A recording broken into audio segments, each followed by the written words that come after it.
દર્શક મિત્રો, હું સોનલ ત્રિવેદી સંપૂર્ણ ન્યૂઝમાં આપનું સ્વાગત છે। જોઈએ આજના મુખ્ય સમાચાર।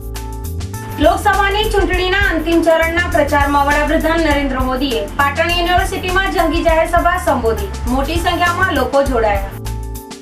રોટરી ક્લબ દ્વારા પાલનપુરમાં વોકથોન યોજાઈ। મોટી સંખ્યામાં લોકો જોડાયા। થરાદમાં ભાજપના ઉમેદવાર પરબત પટેલનો રોડ શો યોજાયો। મોટી સંખ્યામાં ભાજપના કાર્યકરો રહ્યા હાજર। રાજસ્થાનના મુખ્યમંત્રી અશોક ગેહલોતની ડીસા રિસાલા બજાર ખાતે જંગી સભા યોજાઈ। મોટી સંખ્યામાં કાર્યકરો રહ્યા હાજર। સંપૂર્ણ ન્યૂઝ આપણી આંગળીના ટેરવે। આપના મોબાઈલના યુટ્યુબમાં જઈ સંપૂર્ણ ન્યૂઝ ચેનલને કાયમી સબસ્ક્રાઇબ કરવા માત્ર એક જ વખત લાલ રંગના સબસ્ક્રાઇબ બટનને દબાવો અને ઝડપી સમાચારોના નોટિફિકેશન મેસેજ મેળવવા માટે બાજુમાં બતાવેલ બેલ સિમ્બોલ ઉપર એક વખત જરૂરથી ક્લિક કરો। આ પ્રક્રિયા માત્ર એક વખત જ કરવાથી આપ સંપૂર્ણ ન્યૂઝ ચેનલના કાયમી દર્શક બની જશો, જેથી આપને સરળતાથી જિલ્લાના સમાચારો મળતા રહેશે। તો જોતા રહો સંપૂર્ણ ન્યૂઝ। જોઈએ સમાચારો વિગતવાર। ગુજરાત લોકસભાની ચૂંટણીઓ દરમિયાન સ્ટાર પ્રચારનો ક્રેઝ સતત વધારો થઈ રહ્યો છે, ત્યારે પાટણ, મહેસાણા, બનાસકાંઠા જિલ્લામાં લોકસભા બેઠક માટે ભારતીય જનતા પાર્ટીના ઉમેદવારોને જંગી બહુમતીથી વિજેતા બનાવવા માટે ભારત દેશના વડાપ્રધાન નરેન્દ્ર મોદીએ પાટણ યુનિવર્સિટીમાં જંગી જાહેર સભાને સંબોધી હતી। ત્યારે હજારો લોકોએ મોદીના નારા લગાવ્યા હતા। ત્યારે ગુજરાત રાજ્યના ડેપ્યુટી મુખ્યમંત્રી નીતિન પટેલે જણાવ્યું હતું કે દેશમાં ફરી એકવાર મોદી સરકાર અને વિકાસ માટે સતત કાર્યશીલ સરકારે કામો કર્યા છે। તે આતંકવાદનો સફાયો, નર્મદાના નીર, પાટણ ભીલડી રેલવે પ્રોજેક્ટ અને 100 રૂપિયાની નોટમાં પાટણની રાણકી વાવનો ફોટો મુખ્ય મુદ્દા ઉપર વાત કરી હતી। નરેન્દ્ર મોદીએ 11.7 મિનિટે પાટણ યુનિવર્સિટીમાં પોતાના હેલિકોપ્ટરથી લેન્ડિંગ કર્યું હતું। પછી જાહેર સભાને સંબોધી લોકોને આવકાર આપ્યો હતો। ત્યારે કોંગ્રેસ ઉપર ચાપકા માર્યા હતા અને એર સ્ટ્રાઇકનો જવાબ આપ્યો હતો। પાટણના રાજા સિદ્ધરાજ જયસિંહને યાદ કર્યા હતા અને 2022 સુધી ભારતીય જનતા પાર્ટીના હાથમાં ફરી એકવાર શાસન આપવામાં પ્રજાને મત આપવા માટે આજીજી કરી હતી। ત્યારે લોકોએ ફરી એકવાર મોદી સરકારના નારા લગાવી ભારતીય જનતા પાર્ટીને જીતાડવા કમર કસીને તનતોડ મહેનત કરી, પણ પાટણના ભારતસિંહ ડાભી, બનાસકાંઠા જિલ્લાના પરબતભાઈ પટેલ અને મહેસાણા જિલ્લાના મહિલા ઉમેદવારને જીતાડવાની ખાતરી લોકોએ આપી હતી। આ સભામાં ભારતીય જનતા પાર્ટીના નેતાઓ ખાસ કરીને ઉપસ્થિત રહ્યા હતા।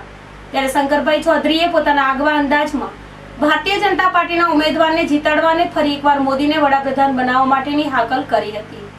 હેમુભા વાઘેલા, સંપૂર્ણ ન્યૂઝ, કાંકરેજ।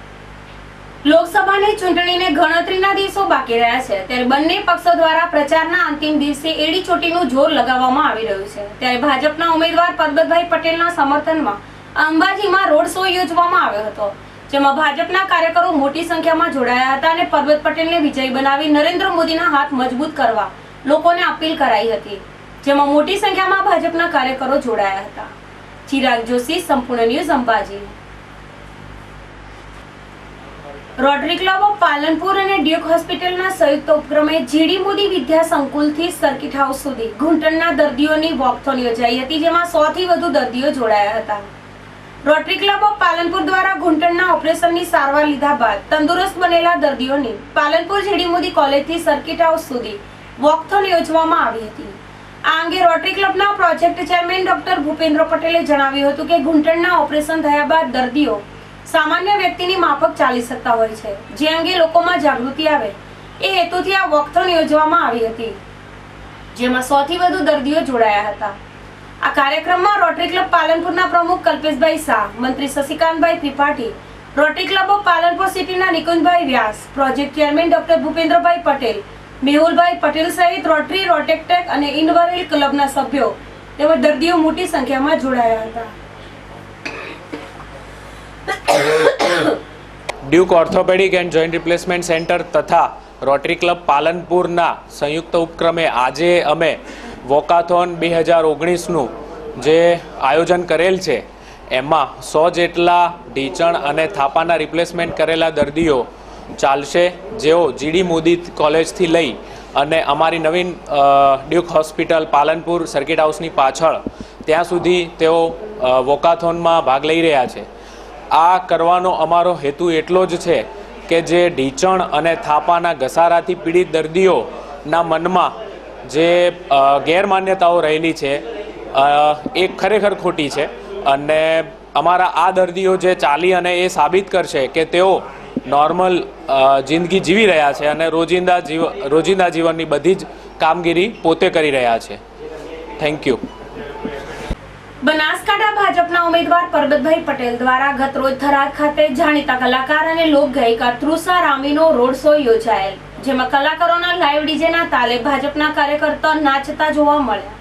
થરાદના જાહેર માર્ગો પર રોડ શો યોજ્યો, જેમાં ઠેર ઠેર પરબતભાઈનું ફૂલોથી સ્વાગત સાથે સાથે ભાજપના અનેક આગેવાનો સાથે બહોળી સંખ્યામાં કાર્યકર્તાઓએ આ રોડ શો સફળ બનાવ્યો હતો. રાજેશ જોશી, સંપૂર્ણ ન્યૂઝ, થરાદ. ડીસા તાલુકાના આખોલ ગામે ચૈત્ર સુદ પૂનમના દરબાર પરિવાર દ્વારા ભવાઈથી માતાજીની આરાધના કરવામાં આવે છે. ભવાઈમાં માતાજીનો ગરબો અને રાવણ મહત્વના પ્રસંગો છે. આખોલ ગામે ભવાઈની રમઝટ માણી હતી. આખોલ દરબાર પરિવાર દ્વારા ભવાઈ છેલ્લી 2 સદીથી ભજવવામાં આવે છે. લુપ્ત થતી ભવાઈની પરંપરા સાચવવામાં ધર્મનો મોટો ફાળો છે. આખોલ અને ડીસાના નગરજનોએ આખી રાત ભવાઈની રમઝટ માણી હતી. ડીસા પાસે આવેલું આખોલ ગામ બરાબર બનાસ નદીના કિનારે છે. એક લોકવાયકા મુજબ આખોલ ગામના જોરાજી ધનાજી બનાસ નદીના કિનારે પાણીનો કૂવો ખોદી રહ્યા હતા, ત્યારે પોતે પાણીના કૂવામાં ગરકાવ થઈ ગયેલા. 7-8 કલાક પછી પોતે કૂવા બહાર આવ્યા, ત્યારે તેમણે કહ્યું કે મને માં અંબે બચાવીને અહીં મૂકી ગયા છે. તે દિવસથી નદીના કિનારે માં અંબેની નાની ડેરી બનાવવામાં આવી હતી. ચૈત્રી મહિનાની નવરાત્રીમાં આરાધનાની સાથે સાથે ભવાઈ પણ છોડવામાં આવી, પરંતુ જગ્યા ભવાઈ અને આરાધના માટે નાની પડતા ડેરીની બિલકુલ સાથે અંબેમાને બેસાડીને હાલ જે જગ્યાએ મોટું મંદિર છે ત્યાં નવરાત્રીમાં આરાધના કરાતી હતી. આ વાતની જાણ પાલનપુરના નવાબને થતા મંદિરના આર્થિક ખર્ચાને પહોંચી વળવા માટે નવાબે મંદિરની જગ્યા સાથે 30 એકર જમીન દાન આપી હતી. આ મંદિર માટે પાલનપુર નવાબને ચમત્કાર મળતા નવાબ ખુદ પોતે ચૈત્રી પૂનમે તાંબાનો ગરબો લઈને આવ્યા હતા, જે તાંબાનો ગરબો આજે પણ માતાની આરાધના માટે વપરાય છે. આખોલ ગામમાં ભવાઈ માટે દરેક કુટુંબના સભ્યો જુદા જુદા પ્રસંગો દ્વારા લોકોને આધ્યાત્મિક જ્ઞાન આપે છે. આ ઉપરાંત લોકોને મનોરંજન મળે તેવા પાત્રોમાં છેલ વટાવ, મિયા બીબી, વાણિયા શેઠ, શેઠાણીના પાત્રો પણ હોય છે. આખી રાત ચાલતી ભવાઈમાં રાવણનું પાત્ર સવારે 7 વાગે ભજવવામાં આવે છે, જેમાં રાવણનું દહન મહત્વ રહે છે. આખોલના અંબાજી માતાના મંદિરે ચૈત્રની 11થી પૂનમ સુધી રાત્રિ મેળા સાથે ઉત્સાહભેર તહેવાર ઉજવાય છે. પ્રતિક રાઠોડ, સંપૂર્ણ ન્યૂઝ, ડીસા. ગુજરાતમાં આજે લોકસભાની ચૂંટણીના પ્રચારનો અંતિમ દિવસ છે, ત્યારે આજે બનાસકાંઠા જિલ્લામાં કોંગ્રેસના ઉમેદવાર પરથીભાઈ ભટોળને બનાસકાંઠા જિલ્લાની સીટ પર વિજેતા બને તે માટે રાજસ્થાનના મુખ્યમંત્રી અશોક ગેહલોત આજે ડીસા રિસાલા બજાર ખાતે જંગી સભા યોજી હતી. બનાસકાંઠામાં આજે ચૂંટણી પ્રચારના અંતિમ દિવસે રાજસ્થાનના મુખ્યમંત્રી અશોક ગેહલોતની શહેર સભા યોજાઈ હતી. બનાસકાંઠામાં ડીસા આજુબાજુ વસતા માળી સમાજ એ ભાજપનો ગઢ ગણાય છે, જેથી ભાજપના ગઢમાં ગાબડું પાડવા આજે રાજસ્થાનના મુખ્યમંત્રી અશોક ગેહલોત આવી પહોંચ્યા હતા, જે પહેલા માળી સમાજના અગ્રણીઓ સાથે બેઠક યોજી હતી. ત્યારબાદ તેઓ સભા સ્થળે પહોંચ્યા હતા. ગુજરાત કોંગ્રેસ પ્રભારી રાજીવ સાતવ, પ્રદેશ પ્રમુખ અમિત ચાવડા, સિદ્ધાર્થ પટેલ, મસૂદન મિસ્ત્રી અને ઉમેદવાર પરથી ભટોળ સહિત કોંગ્રેસના નેતાઓ ઉપસ્થિત રહ્યા હતા. अशोक गहलोते मोदी सरकार पर वार करता जણાવ્યું હતું कि आज तक किसी प्रधानमंत्री ने मोदी कई तरह विदेश में जाकर अपने मुल्क की बुराई नहीं की અને मोदी चुनाव जीतने के लिए कुछ भी कर सकते हैं, जुमले भी बोल सकते हैं જેવા વાક્યો પ્રહાર કર્યા હતા.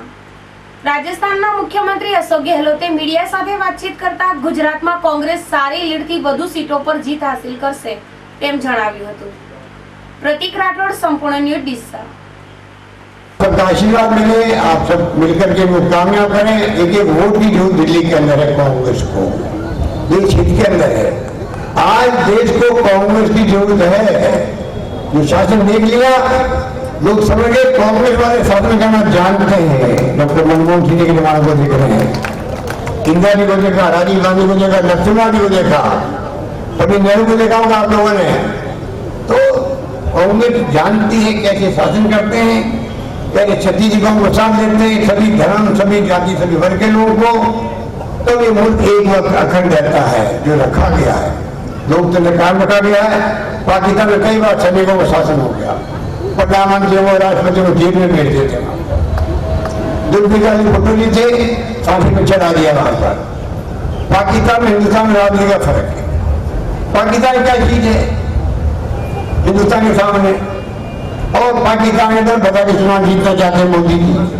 बताइए आप, हिंदुस्तान के लोगों में दमखम है, एकता है, सब लोग एकजुट होकर के सेना का मनोबल बढ़ाते आए आज तक, उसको लेकर राजनीति हो रही है। और ये पूरे प्रदेश के अंदर माहौल अच्छा है और मोदी जी 5 साल एक जुमलेबाजी करते गए, झूठे वादे किए, वादे निभाए नहीं। ना काला धन आया, ना 2 करोड़ नौजवानों को नौकरी मिली, ना महंगाई कम हुई, ना किसानों को पूरे दाम मिले। तो सभी वर्ग जब खिलाफ है मोदी जी की गवर्नमेंट के, तो आप समझ सकते हो अगली बार मोदी जी गवर्नमेंट नहीं बनने वाली है। गुजरात में कितनी सीटें आएंगी? गुजरात में कांग्रेस जहाँ जहाँ चुनाव हो रहे हैं वहाँ सभा हो रहा है बीजेपी का, तो हम तो राजस्थान में मिशन 25 लेके चल रहे हैं। गुजरात में भी यहाँ के कार्यकर्ताओं में बहुत उत्साह है, योजना में तरीके लगे हुए हैं। आधे से अधिक सीटें जीतेगी गुजरात के अंदर भी कांग्रेस जीतेगी। ठीक है। ફરી એક નજર આજના મુખ્ય સમાચારો પર। લોકસભાની ચૂંટણીના અંતિમ ચરણના પ્રચારમાં વડાપ્રધાન નરેન્દ્ર મોદીએ પાટણ યુનિવર્સિટીમાં જંગી જાહેર સભા સંબોધી, મોટી સંખ્યામાં લોકો જોડાયા। રોટરી ક્લબ દ્વારા પાલનપુરમાં વોકથોન યોજાઈ, મોટી સંખ્યામાં લોકો જોડાયા। થરાદમાં ભાજપના ઉમેદવાર પરબત પટેલનો રોડ શો યોજાયો, મોટી સંખ્યામાં ભાજપના કાર્યકરો રહ્યા હાજર। રાજસ્થાનના મુખ્યમંત્રી અશોક ગેહલોતની ડીસા રિસાલા બજાર ખાતે જંગી સભા યોજાઈ, મોટી સંખ્યામાં કાર્યકરો રહ્યા હાજર। આ હતા અત્યાર સુધીના સમાચાર। વધુ સમાચાર સાથે ફરી મળીશું। નમસ્કાર।